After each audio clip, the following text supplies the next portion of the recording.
der zentralen Position. Nur Schwarze hat er noch vor sich. Dann ist es Fjortoft. Er ist im Strafraum. Und der Feld. Tor! Tor! Für die Frankfurter Eintracht. 5:1. Herrlich!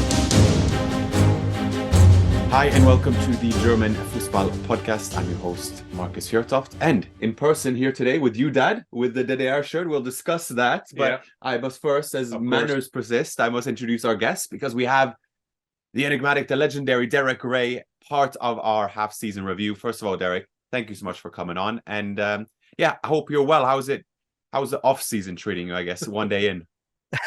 Well, hi, Marcus. Hi, Jan. It's great to have finally a closed season. It's a short closed season, of course, but I'm always very grateful for the fact that working in Germany, we do have this closed season. I know there are different views on that subject, and Jan, of course, played in Germany and in England, so he knows both sides of that, whether you take time off or whether you play. But I think having a chance to recharge the batteries, having been pounding the football pavements for a few months, is a good thing. And, you know, I'm so glad that Derek is here because in many ways, Derek is the voice for Europe, the world, for Bundesliga. Because, first of all, Derek, and I complimented you on this before, but I will always do it again. First of all, your energy, your passion, that is very well done, of course. But also your legendary way of doing the German names. And just for people who haven't heard that before, why is that so important for us, and make an example of it? Yeah, well, it's always been important to me. I know to you as well, as somebody who speaks languages and, of course, played in the Bundesliga. So an example would be Thomas Müller, would be an example. And you could easily anglicize that. You could anglicize all the names. The other night I was doing Merlin Röhl. There's a great, German name, a young player, Merlin Röhl of Freiburg. I just think it brings to life German football. And what I've always wanted to do as a commentator is put the viewer in Germany rather than just making it an identikit league. It could be England, it could be France. I've always wanted to try to emphasize the fact that we are in Germany. And yes, it's football, but it's German football. It has that component. And I think if we can do that, and, we have the advantage of having been to all these places, you as well, Marcus as well, we go regularly to these venues. And so what I try to do is I try to convey to the viewer, what it's like in Frankfurt, what it's like in Bochum, what the walk to the stadium is even like, things of that nature. And I think if you can do that, then it is more authentic and it makes people more inquisitive. Absolutely. Should we say something about the shirts? Yeah, let's just address the DDR first before. Okay, so this is, first of all, Marcus have the BRD. Derek, you pronounce it correct, is BRD. Bundesrepublik Deutschland. Bundesrepublik Deutschland, genau. Yeah, but I'm so old that I have played against Soviet Union. I have scored against Yugoslavia. But also this shirt I got. I didn't play that game. I was on the bench. But DDR, a lot of the great players of German football, they came from DDR. Not only the ones who just played for DDR, like we talked about Jürgen Sparwasser scoring the winner in '74 for DDR against Bundesrepublik Deutschland, but also Matthias Sammer, Tom, Ulf Kirsten, and you name them. Stefan Freund, our friend. Yeah. So that's what I put on this today. A great football nation in terms of Olympic Games. They didn't 100% sort out how they were going to do it in the big tournaments, but they had some great teams going to some finals, didn't they, Derek, before the wall went down in '89? Yeah, and we'll always remember 1974, those of us who were around that famous game, Sparwasser game that you've mentioned in Hamburg. And I was actually watching recently some footage of that, the news stories at the time, and interviews with these Aussies, as we would say, people from the East who were suddenly there in the West for the first time. And it felt like a very strange place and supporting their country. But I think it's fair to say that they prioritized athletics more than football. That was very much the prestige sports for talented athletes. But of course, football was important as well. And yeah, I do love the strip, by the way. I still think nice. it has just a cracking, iconic look to it. And also, just want to, before you start, Marcus, as the host here with your program in front of you, I just want to say that Ove Rössler, who Yes. Manchester City, Kaiserslautern, he's been everywhere. Ove Rössler, and a good friend of ours, he said when he was 10 or 11, they had a look at him, had a look at his body, his genes. They looked at everything, and then they said, "Well, you're gonna play football." So it was very systematic. But I played with a lot of Aussies that they, like Derek is saying, they're called, but they had problem on football. And if I'm a bit evil, I would say that it was easy at that time, kind of manipulate a lot of things, which the history has shown us. But that being skating, biathlon, there. I'm not saying everybody was dope. I'm not saying that at all. But that was a time when a lot of, on both sides, to be fair, that didn't have a lot of those things. But I had some fantastic athletes, and the DDR national anthem, we knew that because of every Olympic Games, especially of course the Winter Olympics. They were all over the place. Yeah, and what I'm happy about is that the culture of the East is still to be found in places like Dresden with Dynamo Dresden, or Leipzig is a different matter nowadays with the modern club. But if you go to Lok Leipzig, for example, you do get a taste of the old East. The beauty of this conversation is that it's very generational, isn't it? Because when you're talking about the game in 74, there will be a part of our audience who has no idea what's going on, and there'll be others who would love to hear more. Unfortunately, I have to chime in. I have a structure because we're going to review the halfway point of the Bundesliga. You have to be Rory Stewart, who says, just to remind the listener what we are talking about. Exactly. But it might need a longer explanation.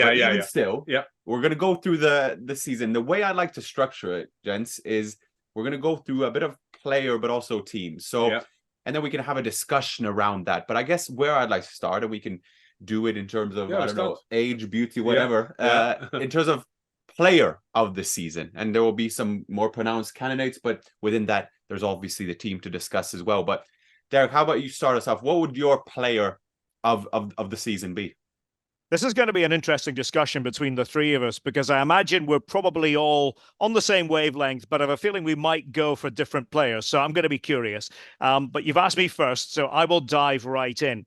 Now, I think that there's a case to be made for two or three, but the one I'm going to go for is a player who I think it's fair to say has sometimes underwhelmed, or sometimes looked as though he's maybe not giving it everything, which I think is wrong. I think it's just the sort of the natural body language he has.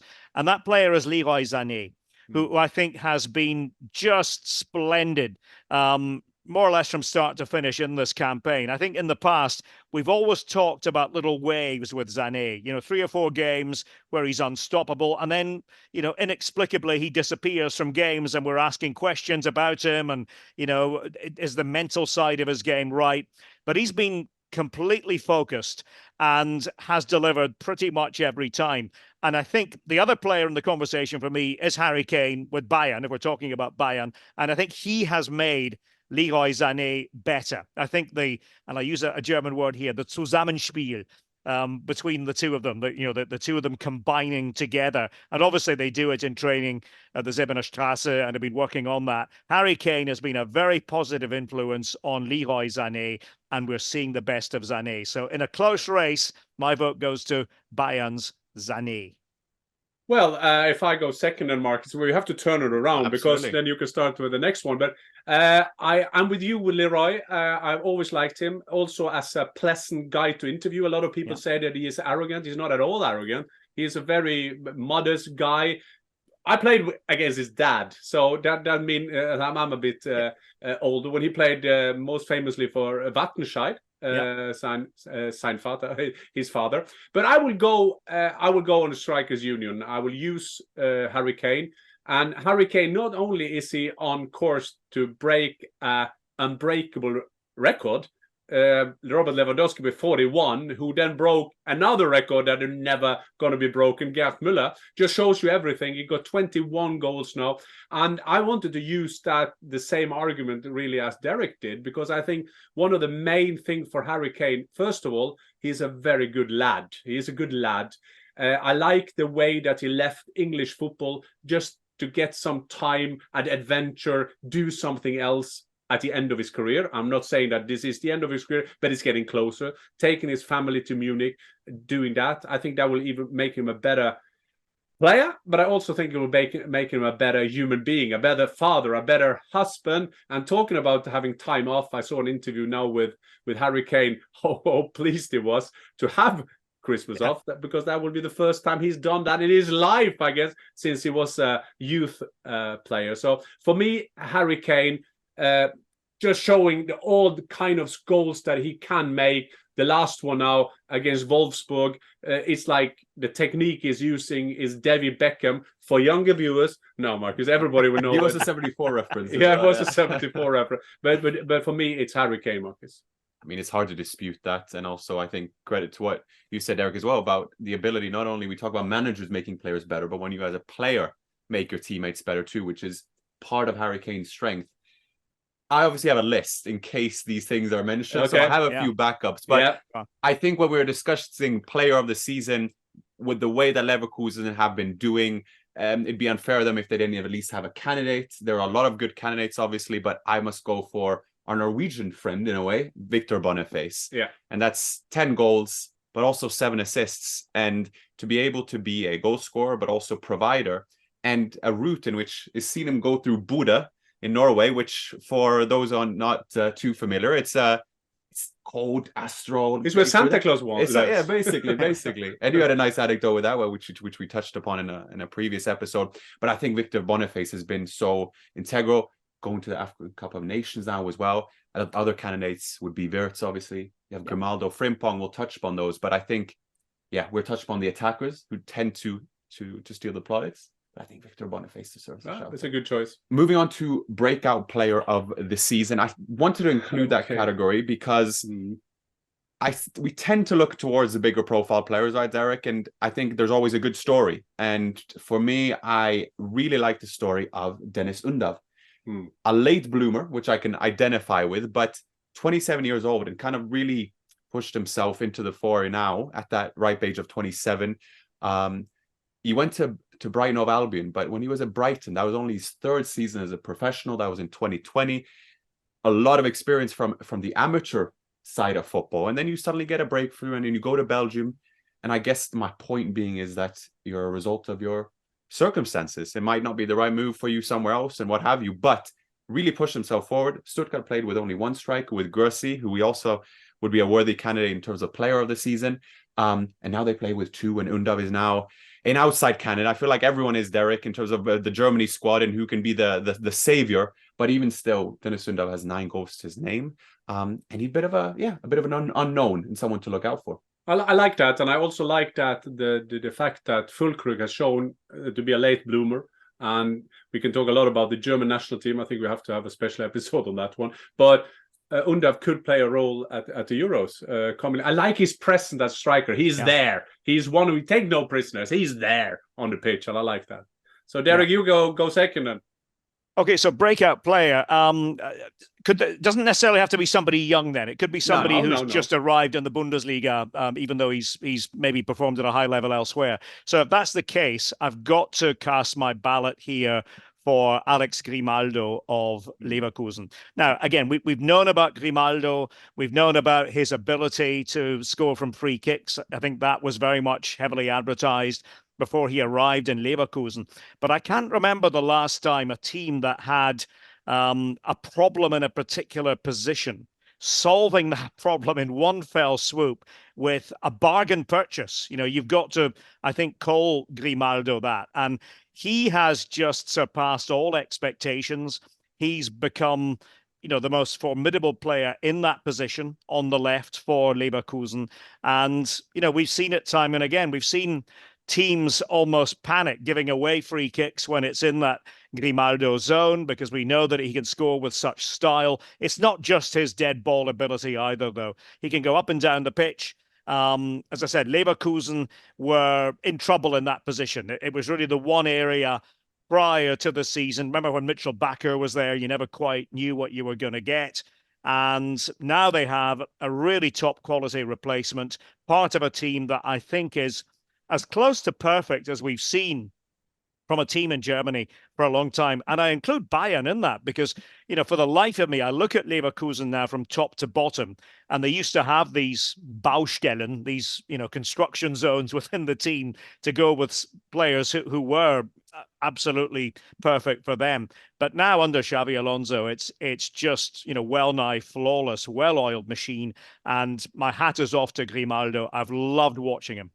Just question for the both of you, I guess, putting into context what Leverkusen was. We remember them being so poor at the start of the season under Suane, and then Xabi Alonso comes in and he implements change. And without getting too kind of into the minute details, but in terms of how he's changed Leverkusen, the structure of the team, the culture, what have you, what is the main difference? Because it seems like a more of a well-balanced team, like you were alluding to, Derek. Yeah, I mean, my opinion is that they are more complete. They used to be more of an Umschalt team, a bit more, under Seoane. They were waiting for those transitional moments, and they had players who could capitalize on those transitional moments. Now, Xabi Alonso has made them better in possession. There are times when you look at them and you think they are maybe the best team in possession, but they can also play without the ball, and they can.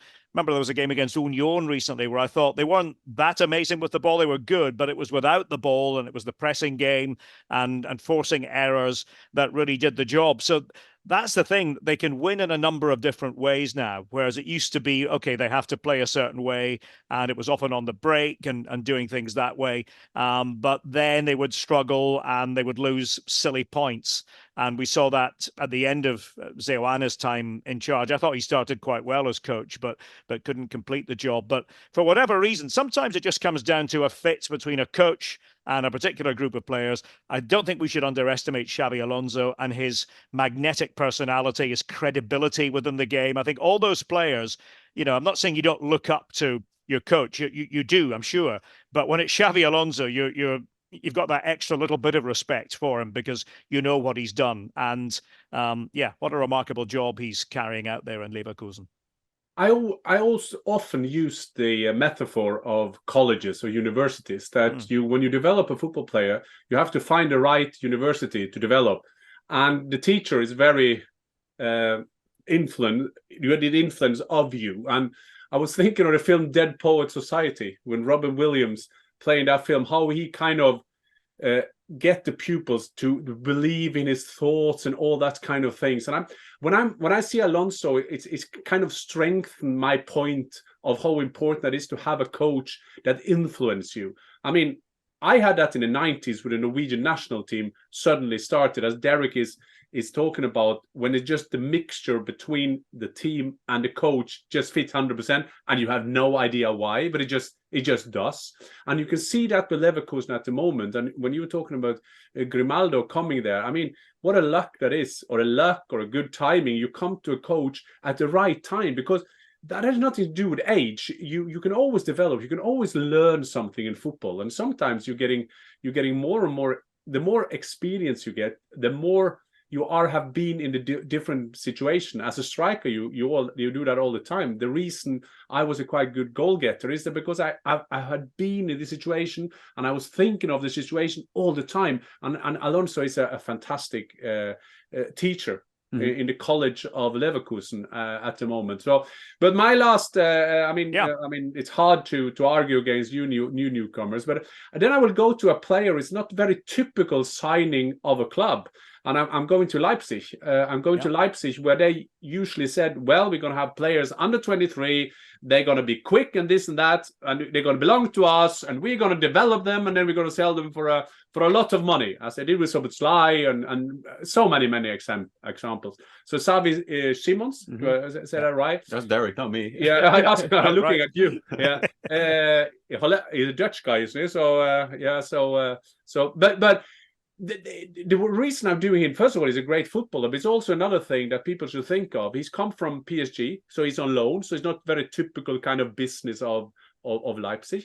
But you just see some players, when you are in an environment of great players, you know straight away, you know the level. You played with Messi or Neymar or whatever they call him, Mbappe. So you know the level, and that kind of influence you. And I remember Nils Arne Eggen said once, a famous Norwegian coach for Rosenborg, he said that if you play with Division 3 players. You end up as a Division 3 player, and if you train with the best, you could end up with the best. And Simons is a good example of that. And I love his energy. And we're talking about Undav having the presence. What I like with Simons is these some of these young players.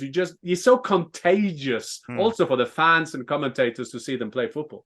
Yeah, how is it seeing Xavi Simons live, Derek? Because I think we both have the same kind of conclusion, in the sense that he's got such energy, but finesse, and so good with the ball, and the way he sets up players, and that relationship between him and Openda as well.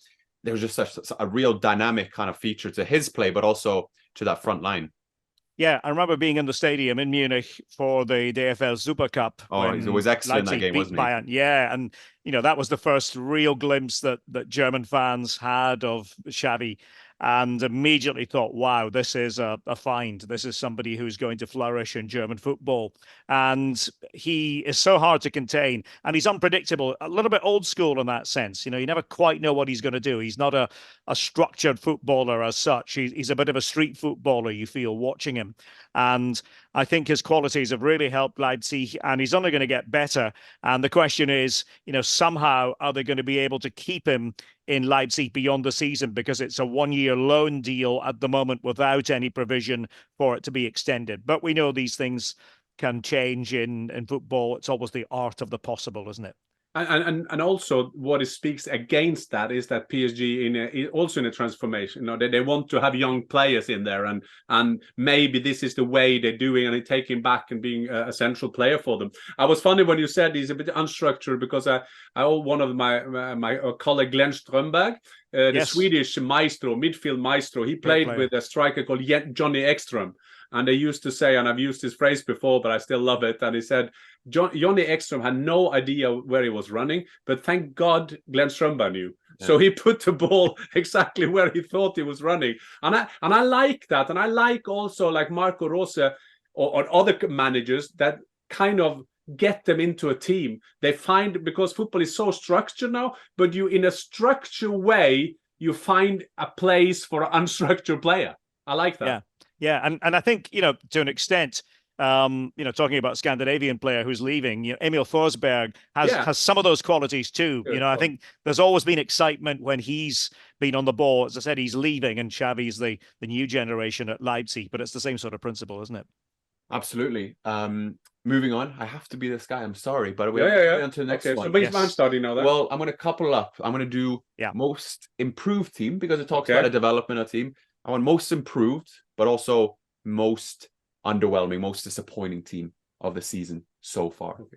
Can I start then? Absolutely. Okay. I will go easy. I will take that from you. Yeah. I will go Leverkusen. Yeah. There's a lot of it said. Derek has said most of the things that need to be said about it. So I will do a bit more general, because Bayer Leverkusen is a company team.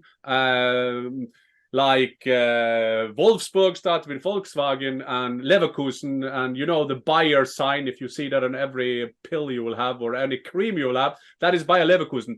The reason I say that is that because that's part of their image. But they have had some fantastic players over the years. Was called Leverkusen when they were second in all with Topmöller. I guess it was Klaus Topmöller. The father of Dino Topmöller is now doing well in Frankfurt, of course. So, but they've always had great players. And Rainer Kallmund, who was there for ages at the head of sport, talking about DDR, he was the one who went over on the other side, and he took Tom, he took Kirsten. And the story is that he wanted to take Samar as well, but he was told-ish that you can't take anyone. We have to kind of share them around. So then he went to Stuttgart, didn't he, Matthias Samar, and had success there. So Leverkusen also had a time where they took a lot of South Americans. So a lot of the great players, Lucio or Jorginho. Now what was it called? Yeah, Jorginho. Yeah. So they were coming there. So they've always had great players, but they've never been able to be, a team with success and a team with playing on this, what they do at the moment. They've had so many different coaches, but what Alonso has done now, fantastic. And Rolf is with him. That was the next thing. That I think that is a key to it. When you see clubs that are built up, you can see that by Manchester City, you can see that by Newcastle as well, using two examples in England, and even Liverpool when they had a great recruitment department, you need more than a manager. And Simon Rolfes, he was one of those guys, more or less my generation, although I was a bit younger, but that was a kind of him going into management. You always felt that was going on. I worked many times with Leverkusen, also in the Europa League. In Molde, I was up with them. And it's just a great club. There is a good mood. There is a good atmosphere of the club now. And I'm so happy that kind of club is the one challenging Bayern at the moment.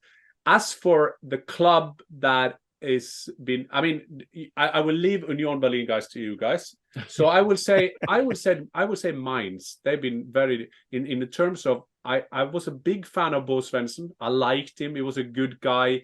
You took in the old guard. They were building something, and I thought this season they would just go to the next level. I thought they could be challenging for Europe, at least 6th, 7th, or something like that. But Mainz, it's a credit for them that when Bo Svensson left, they just showed what a good man he is. They just shook hands and they said, "Okay, let's move on." Bo Svensson will kind of come to another club very soon, but I will be at Mainz, so I can leave Union to you, Derek. Well, or I could also leave Union to Markus if you want to go that just road. do it. You do you pick yours too, and then I'll adjust accordingly. I think it's actually a toss-up for me between Union and Köln, but then again, with Köln, I think that there have been circumstances there that have led us to think that they might struggle. Stefan Baumgart is no longer the coach, and they now have this transfer ban to deal with for 2 windows, so they are going to be in trouble, but it was always going to be difficult for them. So Union, nobody saw this coming at all. Nobody thought Union would drop off. Although I did speak to 1 or 2 people in German football during the summer who said to me, they need to be careful because if they're not careful, they're going to lose who they are. They're going to lose their identity, their DNA. And we've known with Union, it's been quite basic, low possession, set plays, work rate, things like that. And all of a sudden, they did try to change, maybe out of necessity, because when you're in the Champions League, you feel you do have to try to change to get by against some of the big boys. But it just all went flat. And again, inexplicably, really, because with the squad, they shouldn't have been as bad as they were. So I think Union, because of the dramatic fall off the cliff. Most improved for me, Stuttgart, who I followed a lot last season. I was with them when they were in the relegation playoff against Hamburg, came through it. And I thought at that time, this is not really a team that should be in the relegation playoff. I didn't, think that they were top 10 or anything like that. But for me, they underwhelmed until Sebastian Hoeneß came in and showed how good a coach he is. And he's continued that this season. And I think some of the football they've played has been lovely. I think it's been really easy on the eye. I think in possession, they're very calm. They have players who can take the game to the opposition. The pressing game is more than solid. They have Serhou Guirassy, a striker who has hit, unsurpassed heights for him in terms of his earlier career, a bit unlucky with injuries, but a really good wired-in striker. And Chris Führig, a talented player who's coming to the fore and got called into the German national team for the first time by Julian Nagelsmann. Waldemar Anton, who's taken over the captaincy and looks as though he's been captain for years and years now. So for me, Stuttgart, not the best team in the league, but among the best teams, and to my mind, the team that's shown the biggest improvement. Absolutely. Wasn't the stats going to the break against, not that possession is everything, but in the terms of the approach of Hoeneß and the clear ideas and philosophies having, is that he wants to dominate the games, dominate the ball against even the likes of Bayern Munich. I think it was 35% in ball possession Bayern had in that first half. Yeah, he's done a fantastic job. And imagine that pressure. You're the son of Dieter Hoeneß, who was a great German striker, and your uncle is Uli Hoeneß, and just get yourself into management. And Stuttgart as well, we know that, Derek, it's a hard place to do well because there's a lot of wealthy kind of performance-like people. They don't like to be in a relegation zone. This is a place, this is the Mercedes-Benz country, just tells you the story somehow. So, Markus, who's your most improved? Well, we haven't addressed it yet, have we, though, but Dortmund's season so far, and going down, but yes, going down. Well, I mean, and then you could argue on the other end, they won the Champions League and they won the group of death and what have you. But again, and we've gone back and forth in this throughout this season, is what do Dortmund want to be? What kind of club is it? Now they've maybe led a bit astray in terms of also the playing philosophy as well, a bit more pragmatic this season, which we've said it works when you win, and it's worked in the Champions League, but there's expectation. They should have won the Bundesliga last season, and going into this now, this halfway point, just for context, and this is all credit to Heidenheim, but they're 7 points ahead of Heidenheim, and they're in fifth, and they are far away from top four. It looks like you have that kind of top four there being established, unless something drastic happens. But I kind of want to open the floor in terms of how we assess that season in general, because now there were reports in terms of Kehl and Watzke having late night meetings and what have you. Where do we see this going with Dortmund? If I could just start with the latest, is that just before we came on today, is that Terzic will stay, Sebastian Kehl will stay. Just the reason they have to do that just shows you where they are at the moment. Sebastian Kehl, kind of Rolf's kind of role, coming after Sorg, being there for many years. So Dortmund are struggling, and available coaches, if they want. I talked about the wild rumor about Ten Hag. Remember, Matthias Sammer have given him a job before at a second team in Bayern. You have Glasner, who is out there for more or less every job. They're talking about that Watzke's dream is to put Nagelsmann there, because that will fit kind of maybe the image. But yeah, I play that over to you, because you follow them, and it's always a fantastic thing to come to Westfalenstadion, as we call it. Yes, so Derek, there's something wrong in the kingdom of Dortmund. Yeah. Again, I think the tactics have been a bit muddled, and I think that does explain to an extent the sort of the fluctuations in form. What I think about when I think about Dortmund is this, and I've covered them numerous times as a commentator this season. The number of times in commentary I have said, Kober to the rescue, or Hummers to the rescue. Yeah. And it's been that sort of season. I think Kober is a terrific goalkeeper. I think he's one of the best in the Bundesliga, one of the best in Europe. But for a team like Dortmund to be relying on him as much as they have does tell you about the holes in front of him. And Hummels has had to plug those gaps as well. Now, a coach, even a coach with a great tactical plan, if you have players who are not delivering, then you have problems. Nico Schlotterbeck, I don't quite know what's happened to him this season. He's dropped off, and, with good cause, is he not in the national team reckoning at the moment? He'll hope to change that. But I think also you have to look at Sebastian Kehl, and you have to look at the work that was done, or maybe wasn't done, during the summer. Rami Bensebaini at left back so far has underwhelmed. In terms of the fullback positions, as a whole, Thomas Meunier is still there and has started to play recently, but they really wanted to have him off the wage bill. Julian Rierson, your fellow countryman, is a good battling player, but it's come down to him to play, I think, more often than they wanted, because Marius Wolf has not really been up the races at all. So Rierson, of course, can play both sides, has had to do that. Feel a bit sorry for him, because he's often had to play because Bensebaini hasn't been in great form, or either Bensebaini's been injured. And, I just look at that, the defensive options, and I think, Hummels has been excellent, Kober's been excellent, but some of the other players not so great.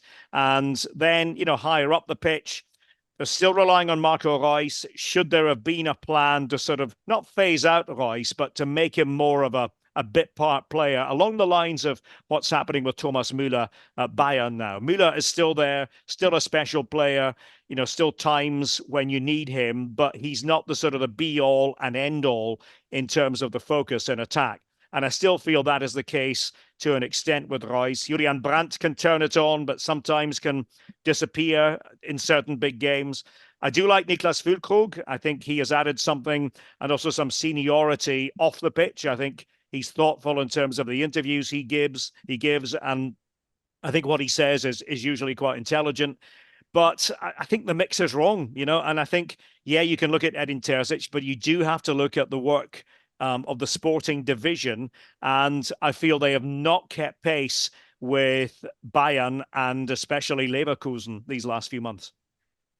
Yeah, no, I agree. And I think you mentioned the performance of Köbler, Hummels, the Royce hoping to be phased out. The fact that they are the standout performers, I think, is unfair on them as well, because there was that expectation for a new guard, so to speak, to take over, or new signings. Who did you bring in from the Bellingham money and whatnot? So the fact that you still have an older Hummels and an older Royce to be still those Chan, who you're supposed to rely on, is wrong as such, and key players then have failed. And we touched upon this as well. I think Leverkusen's success is a telling point in terms of Dortmund, in terms of how they've become a real established challenger, at least so far, and the fact that Dortmund over such a long period have been second best, but never been able to take that next step as well. What that comes down to, that can be analyzed forever. But the fact that they haven't been able to take the next step, and you see a Leverkusen taking it so quickly, really, from where they were, I think it should be part of the analysis. But I think that they are getting cozy. I think there is not the winning DNA. They have been used to be the challenger, winning that challenger trophy every year. This year, they won't even win that one.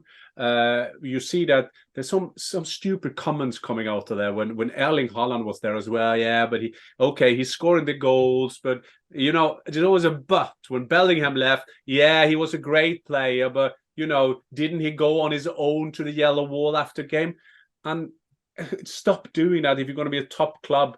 The only thing that I'm missing, and I haven't forgot, Marcus, that you have to do your most improved team, but the only thing that I'm a bit worried about the Bundesliga now, we so love that Leverkusen is there, but there was a time at the beginning of the season, we had Dortmund there, you had Leipzig there, you had Leverkusen there, then you had Stuttgart coming there, and you think, well, one of them will be there at the end. And to be realistic, I do think Stuttgart had done a fantastic job, but do we think they can go all the way? I'm not 100% sure about them winning the league. So now you feel that when kind of Bayern will battle down Leverkusen, and just predict in the January window, you will have them linked to Florian Wirtz, yes, Boniface, Patrick Schick, Alonso, of course, that will happen. That is the way that's the way they do it. So Marcus, your improved team. Well, I kind of mentioned in the beginning, actually, that was my plan all along, but I have Heidenheim. I think they're a ninth now, if I'm not mistaken. Won yesterday, turned around against Freiburg.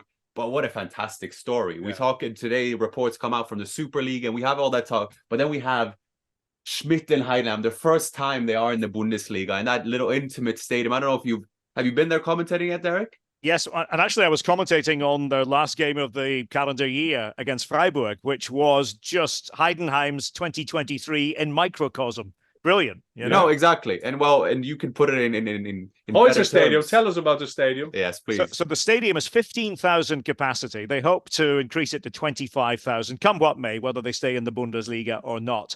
And it's basically at the foot of Hellenstein Mountain in this region called the Ostalb region. It's, quite secluded. It's a small, tight-knit community. It's a great romantic story. It's not the sort of story that is written very much nowadays at all. But they've done it through sheer hard work. They don't have an intricate scouting system. They rely on players who are predominantly German players who haven't quite made the grade. They're pretty honest about the fact that they can't afford to do anything else. And they have Frank Schmidt, who's been the coach for 16 years and absolutely fits this club. But the stadium is, as I said, it's, just part of the scenery there. And it's nothing grand, but they're very proud of their club. And, they're pinching themselves because here they are, not just in the Bundesliga, but in the top half of the Bundesliga. And 4 points away from a European place at the moment. I think they're very well placed to stay up. And yeah, these are the stories that we need in football, I think. Exactly. We can enjoy it while it lasts. I think going towards the end here, I want a bit more. These will warrant a bit more kind of out of the box candidates, but I want an unsung hero. A player, maybe call it underrated, call it what you may.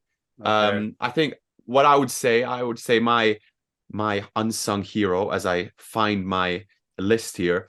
And on the Heidenheim theme, I'll say Jan-Niklas Beste, who has 7 assists to his name, very much at the top end of the assist chart. I think being able to come in there and have such an impact in the Bundesliga, also one of those, pointing to the kind of recruitment model, one of those inconspicuous kind of players until they come into the foray, and having him there. And I was listening to various German football podcasts again. Is he the guy who has the left foot that we can save us in the Euros and what have you? And it's always fun to play along with those narratives, because we always tend to talk about the big players, rightfully so. That's why I wanted to include this, Carrie. Give those players type of a shout out. I don't know who else. No, Derek can go. I'll go for Waldemar Anton of Stuttgart, because there's a player who has been around the scene for a while. You know, we always thought decent defender, played for Germany at youth level, under 21 level, but really has, as I mentioned earlier, taking over the captaincy has been a big thing for him. He's made everybody forget that Wataru Endo was the captain. He was an excellent captain of Stuttgart. But I think Anton is somebody who maybe can help Germany, somebody who Julian Nagelsmann will have a look at, because there are problems at the back for Germany. Maybe it's too late for him with regard to the Euros, but I really like what I've seen from him. I like what I've seen from Stuttgart, full stop, but I think he's been a big part of it. I will go, Marcus. I'm not sure that I'm influenced because you have told the story how welcome he did when you did for PFA, the Professional Football Association, when you went down to kind of make a story on Xhaka. I didn't tell him to say this, by the way. No, but I did, because I always had a feeling that Xhaka was something else. And I saw how he changed. I like players who change. Remember, this was a guy that was becoming unpopular at Arsenal, taking the armband away, still managed to be in there. And then he goes to Leverkusen, and we talk about a Boniface or a Grimaldo or Patrick Schick, we're talking about Alonso. But what we know about the great managers, there's one player who is the main thing in every team, is the balance player, who is kind of not the number 10, I would say more like an 8-ish, turning into 10-ish. And Xhaka, I like the way he has improved as a player, as a human being. He's saying the right things. And I had you are soon getting out this video of yours with Xhaka, but I also saw the raw material. You just understand that this guy got a sense for football, and he had the best teachers in his life. And I think that we will see down the road, this is going to be one of the coaches to look up for, that he will, one of his generation, this generation, being into a coach. And then I like the best. He's a great footballer, but he got a bit of this, not evilness, but he got this nastiness. Yes. You need that. I miss that in some teams. You need that player when the goals get tough. The tough guys. We need that guy. Every big team will have them. We talk about the big Real Madrid teams, but they had Ramos. We talk about Xavi, Iniesta, Messi. They had Puyol. They had the killer back there. So I'm not saying Xhaka is that terms, but I think that he will be my candidate for that. But it's a valid point, right? In terms of, we talked about, I was asking earlier about the structure of Leverkusen, but also you needed to balance that, some might call it naivety at times, in terms of how they played, and you've balanced it with the likes of a Xhaka, but also a Hoffmann as well. Yeah, I mean, this is the thing that, what Simon Rolfes has done, we mentioned him earlier, is terrific in the shopping department. He has outshopped everybody, in terms of his signings, and real feather in his cap to have brought in Xhaka, Hoffmann, who they got for not very much by modern standards, Grimaldo, when you talk about him, Boniface, another one. I mean, it's just, you're entitled to think that one or two of your signings might not work out, but for Leverkusen, it's been tick, tick, tick, tick, perfect. Last one. Okay, were you going to say? I can go first. No, I can go first. I'm just wondering, but we can have the last one. But we have now spoken nearly in a small hour. We haven't talked about Bayern. It's quite yes. No, but that's okay. It's okay, because we can do that today. Give us a little Bayern. No, we take the last. Let's do the last category, and then we'll talk about Bayern as just to summarize the season with Bayern, so that we're not sitting there in May and thinking they won it with 9 points and we only talk about Leverkusen. What's it? Player to look out for. Second half of the season. I will, as I was sitting here with all the Christmas thing around us. Marcus is home. My wife, we were sitting having dinner, and we managed to get the goal show in from the Bundesliga. So I'm a bit influenced of that, of course, but I will put Patrick Schick.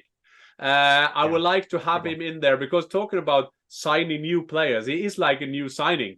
And Patrick Schick, remember, before Boniface came, it was all about Patrick Schick, and he had this injury, and he is there. I was surprised. I hate own goals, but I was surprised that he get that goal when he hit. He hit Andrich. Yeah. So let's put it that way. If I was Andrich, I would have never given that goal away. But having said that, he's doing a hat trick yesterday. It's interesting that Leverkusen they lose some players now to Africa Cup and I think to Asia Cup, so they will lose players, but they still rested some players, maybe to get used to playing with that team. That could also be the wise thing about Alonso. But Patrick Schick, he will be a key man, especially in the beginning of the season, because or the Rückrunde, but because a lot will be depending on him, because he doesn't have the other match winners there. So Patrick Schick would be my man to look up for. Derek? I will go for a player who I watched in the flesh on Friday night in Mönchengladbach, Rocco Reitz, who is a promising young player. What I like about him is when you watch him, sometimes you look at a young player and you think, yeah, they're talented, but you can see they still appear young. They don't feel ready to take the game by the scruff of the neck yet. With Reitz, you can feel that he wants to do just that. He wants to be the dominant figure, wants to get on the ball, wants to get into scoring positions, and does it. And there's just something youthfully exuberant about him and his style of play. You know, it hasn't been a particularly memorable first part of the season for Gladbach. I didn't expect too much from them, but the one ray of light has been Reitz, and I think there is scope for him to get better and better. So maybe that is encouraging for German football, that players like that exist. You know what, Derek? That was mine, you know. No. And I didn't have any other alternative. No. But I agree with just following up on Rocco Reitz one. I've seen him. Have the same. No, but I was just saying that when you see him play, actually, it's his dribbling as well. Like, he plays a bit of a deep position, but he's excellent on the ball. He's had a couple of great goals. Yeah. And a Gladbach native as well. But definitely a player to look out for, 21 years of age. And then I'm like thinking, what can I do? But you know what? I'm going to go very left field. Yeah, go on. And the guy who hasn't played Bundesliga yet, I would say Van de Beek. Oh, I'd like to Johnny. see. Yeah, Johnny going to Frankfurt. I would be curious because. Oh, I hope for him. I pray for him that he will do well. Yeah. We all remember how good he was in that Ajax season when they went all the semi-final and lost late, and no particular strength. There's one of those players who's there at the right time, which people tend to underestimate. I'd like to see how he would do in a different environment in the Bundesliga, where it can be more open at times because teams go for it a bit more. If he can find himself within a Frankfurt team that's exciting on the top corner, I think maybe he could find a room there and it would be good. He's still young. So yeah, I say we don't shut down his chances quite of yet. Good shout. And I was at Anfield at Sunday. Yeah. I was finished with my interviews. I never spoke to Danny because I've never played, so he would never been offered to us as an interview. So when I was leaving my commentator or my interview positioning, he was standing there, Danny, with Jaap Stam and Westerle, the goalkeeper, the Dutch goalkeeper, used to be at Liverpool. Wester. He's a colleague of ours via play. Westerveld, I told you. Westerveld. Just listen to the old professor, Jan. So he was standing there. I start again. I was at Anfield, leaving the interview zone, and there he was standing just before the sign of "This is Anfield," the iconic place, one of the most iconic places in the football. So he was standing at Donny with Jaap Stam and Westerveld, the goalkeeper, Dutch goalkeeper. So they had a Dutch. The only Van Dijk was there. We had just left when I came there. So I thought, well, I have to go over to him. I said, so Donny, so here's the deal. First of all, no, you go to Frankfurt. That is point one. And he was like, okay. Yeah, I used to play for Frankfurt. It's a great place, great people. You probably spoke to Markus Krösche. Yeah, I have. He's a good guy. He knows his stuff. And this is a very exciting team. So please go there and they will look after you and you will do well. And I certainly hope, because he came to Manchester United and the fans were always saying, yeah, that manager didn't trust him. That manager didn't trust him. And then he became his father. Ten Hag is more like his father, and it still didn't work out. So it was down to the player as well, need to be said. But maybe a shift of environment can do him ever so well. So Danny van Beek, it would be a great signing for Eintracht Frankfurt. We'll see. We'll see. Should we go towards the end here? Should we go into Bayern just briefly? Yeah. Well, first of all, boys, I so appreciate, Derek, you being on here. No, thank you. We've been talking about all these kind of players. We haven't given any award to Flora Wirtz. No, I know. We could have given him goal of the season when he made his dribbling. We could have given him that improved player. There's a lot of things. Musiala scoring with his header last night in Wolfsburg. There's so many players we could have gone into. Yeah, versus magic. Müller getting 2 assists again. Yesterday is funny. No, but it would just stop with Bayern, because for me, although I'm so charmed by Leverkusen, I'm so I'm so impressed with everything they do in and around the club. But still, Bayern is there. It's like a crocodile being patient. They're only there. Always problem. FC Hollywood, this, Tuchel, that, Uli Hoeneß talking this and that. But they're still there. And they got a game in hand, remember? The Union Berlin game because of the snow. So they're 4 points behind Leverkusen, but still they're there. I have to admit, that was quite hard for me because I'm a traveler. I love to travel. I love my logistic.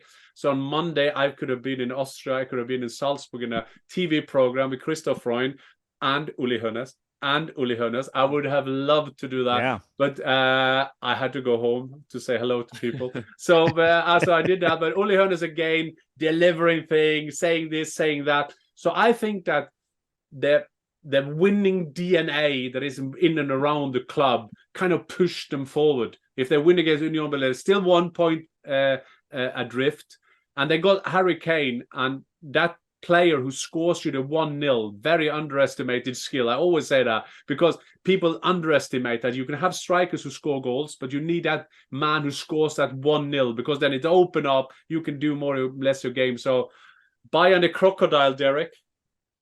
Yeah, and Leverkusen will be their opponents on the 10th of February, the top spiel on the 10th of February in Leverkusen. And that is the game that all roads lead to at the moment. Leverkusen also have to go to Leipzig in January, and Leverkusen also are going to be without a few key players who will be off at the Africa Cup of Nations. That has been much discussed.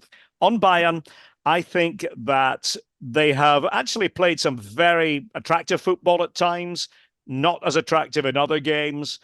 But, you know, I'd point to the recent match against Stuttgart as an interesting one, specifically because Thomas Tuchel did something different. He said, it wasn't necessarily a plan. Stuttgart liked to keep the ball, and Bayern won easily without the ball, with only 40% possession and playing a sort of a counter-pressing game. And so to me, that sort of showed a bit of an evolution that Bayern, can win in a number of different ways. And the way they dismantled Dortmund, I mean, it was child's play, really, for Bayern. So they've had their moments. I think there's still that debate about the structure of the squad. The squad is not good enough from top to bottom. Tuchel has said that himself, something for Christoph Freund and others to address. In terms of right back, that's been a problem. Konrad Leimer's had to play there. Mazraoui is injured now for a while, going to be out for a while. Alphonso Davies hasn't always been at his best, in my opinion, at left back. Certainly can play better.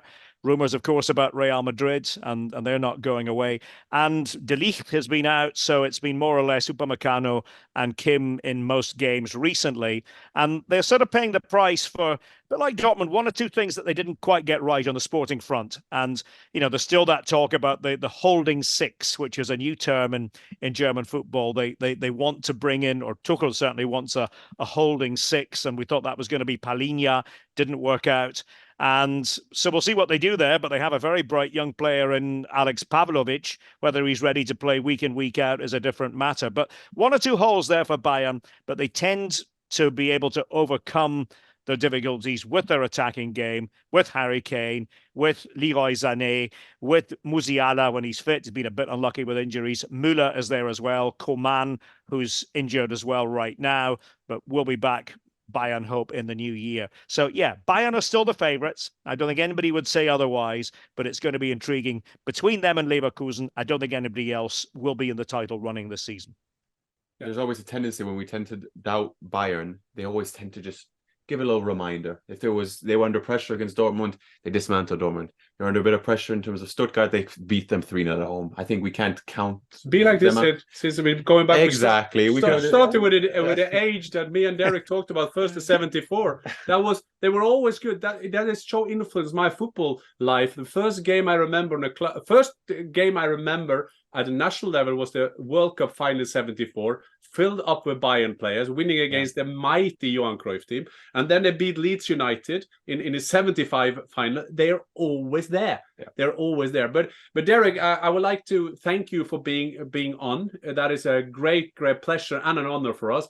Your voice and the way you communicate German Bundesliga. I mean, that German Bundesliga, I guess they know about that because you are one of the reasons that the German Bundesliga get out to the world with your English-speaking, German-speaking kind of translation and everything. And I will promise you one thing, that coming up to the Euro now, I've been able to work with Scottish TV when I play in Norway. And it's greatly, it's been a big hit. I will support Scotland in the first game against Germany. Not that it's Germany, because I always follow Germany and England, as you can see at my shirt here at the back. But Scotland, a fantastic thing that they qualified. So I think we both, Marcus, we do love Scotland. So I think the first game of the Euro, Scotland in Germany against Germany. Derek, what a game! Honestly, it's the dream draw for me. I was with German TV colleagues working on the day of the draw in Germany, and we were joking about it, saying Germany-Scotland in the first game would be just magnificent. And of course, it came to pass. But if I could pay you a compliment, Jan, and I've heard this actually from a number of people in Scotland, I'm not making this up. You did a lot of work, as you said, during the qualifying games with Norway and Scotland, obviously being paired together, and the number of people who've said, I wish we could have Jan all the time, wish we could have Jan as an adopted Scot as a pundit on these games. So maybe give the TV guys a call, and I think they would love to have you back. Yeah, I think it was great. And I think what we learned, Marcus, you played 4 years in Scotland, and it's quite similar to our culture. Yes. And I think that also Scotland, this time in the group, we were in a group with them as a Norwegian. That's the run we hoped for, to beat Spain once, to stand up against Scotland away, like Scotland did against us. But now we're going all the way out. We're going back to DDR. We're going full circle, but I am going to end this because we have Derek here. Yeah. So I thought, yes. Derek is full of fun facts, full of fun experiences, and we have a German expert here. So I'm going to do a little quick fire with you, Derek, and I just want what immediately short comes answers to mind. Okay. You ready? Yeah. So I want the first 3 are from this season. So best game this season in the Bundesliga that you've commentated on. Bayern 2, Leverkusen 2. Best team performance. Best team performance, Bayern in the match against Dortmund. That's right. Best individual performance. I guess the player that's wowed you the most this season. Florian Wirtz, when he scored that incredible goal. Freiburg, wasn't it, that game? There we got the Florian Wirtz mention. And then, in terms of football, in terms of traveling around, commentating, whatnot, I want the best food from the stadium. From which stadium you got the best food? Currywurst in Bochum. In Bochum is the best one. Bochum is for me the best. Is it quite good in Wolfsburg as well, or do I just remember that? No. I haven't heard. I don't remember Wolfsburg. Maybe. I think often in. I want to get Wolfsburg in now. yeah. Often in Berlin it's good, but Bochum for me number 1. Yeah. Favorite footballing city? I guess that ties into atmosphere. I'm a bit biased there, but Köln followed by Frankfurt. And then last is the stadium with the best facilities. I have to give that to FC Bayern München. It is magnificent at the Allianz Arena. Jan will back me up. Yeah, it's so organized. That is. But I have to say, Derek, where I love Bayern. They have a great thing. They have good food, good timing on the food. You go outside. To go outside, you go inside. A lot of stadiums, you have to go to corridors and everything. There's only one thing that I can't believe, but I still thinking of it when I see Berlin airport being like 10 years too late and they're all queuing up there. How in the world can Bayern make a stadium and I can't, after the games, get the cars out? There is always, you wait 1.5 hours and it's still there. And I mean, I love Germany because they're so good organized, but how can they do that? I can't believe. I'm lucky because I never see that side of it because I run down to the U-Bahn and I jump on the U-Bahn, the public transport. And I have to say that my story, the only way once I've been going out of that stadium, all done well. I was at the top spiel with Lothar Matthäus. So Lothar Matthäus is Lothar Matthäus. He got 150 games for Germany, most World Cup games, won everything except the Champions League. And he was driving. I've never seen something like it. So he was going on a line outside the stadium that I never didn't exist. And then I was going that way. I was doing that well. Then the police came. The police stopped him. And he took down the window. I will also Matthäus out of the stadium. Fantastic. 150 games for Germany. World Cup winner. That's what you do. That's what you get. If I was a Norwegian World Cup winner, I would never park properly. No, never. I get that. With that, gents, I think we conclude it. Thanks so much for being part of this, Derek. We really appreciate it. And then you get a deserved break, as will you, hopefully, after Boxing Day. Yeah, after Boxing Day. And then Merry Christmas. And then Merry Christmas. Yeah. Thank you Thanks. for the invitation, guys. Honestly, it's always a pleasure. I love talking in this way with the two of you, and I'm sure we'll do it again in the near future. Dankeschön. Frohe Weihnachten. Ja, ebenso.